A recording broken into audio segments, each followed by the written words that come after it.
বলা হয় জনপ্রশাসন শক্তিশালী না হলে জনসেবা নিশ্চিত হয় না, কিন্তু জনপ্রশাসন দাঁড়িয়ে আছে দালাল নির্ভর ব্যবস্থার উপর। বিগত দিনে জনপ্রশাসনকে দলীয়করণ করায় জনবান্ধব করা যায়নি। মঙ্গলবার রাজধানীতে এক সংলাপে এমন অভিযোগ করেন বক্তারা।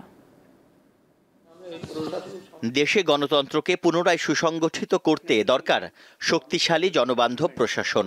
তাই জনপ্রশাসনের ভূমিকা নিয়ে মঙ্গলবার সকালে সিরডাপ মিলনায়তনে এক সংলাপের আয়োজন করে centre for governance studies CGS, যেখানে দলীয় লেজুরবিহীন জনপ্রশাসন যোগ্যতার মাপকাঠিতে পদায়ন ও নিয়োগের বিষয়টি গুরুত্ব পায়। তাদের জনগণের স্বার্থে সত্যিকারের জনপ্রশাসন হয়ে ওঠা দরকার, কিন্তু দুর্ভাগ্যবশত তা হয়ে উঠেনি। আজকে এই যে গত কয়েকদিনে যে সকল আমরা আন্দোলন দেখছি, যে সকল প্রতিবাদ দেখছি, এগুলো কি জনস্বার্থে নাকি কোটারি স্বার্থে?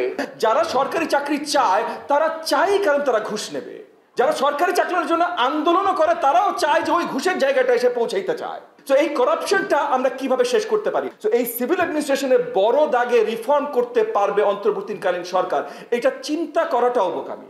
বক্তারা অভিযোগ করেন রাষ্ট্রীয় প্রতিষ্ঠানগুলোকে দলীয়করণ করা হয়েছে এবং সেই ইস্ট ইন্ডিয়া কোম্পানির আইন কানুন দিয়ে এখনো আমার বাংলাদেশ চলতেছে। We could not change it. কোনো আইন তৈরি করি, এটা বাস্তবায়ন করতে হবে নির্বাচিত গভর্নমেন্ট, পরবর্তীতে পার্লামেন্টে এটা অ্যাপ্রুভ হতে হবে। তালিকাগুলো ভালো করে তৈরি করে জাতীয় সংলাপে যাওয়া, সকল রাজনৈতিক দলকে বলা যে এই হচ্ছে সংস্কার, এই সংস্কার আপনারা মানতেছেন কিনা বা মানবেন কিনা এটা স্পষ্ট করেন। সংলাপে সাবেক তত্ত্বাবধায়ক সরকারের উপদেষ্টা হোসেন জিল্লুর রহমান বলেন, শুরুতেই সংস্কার না করে অন্তর্বর্তী সরকার সুবিধা হারিয়েছেন, তবে সময় শেষ হয়ে যায়নি।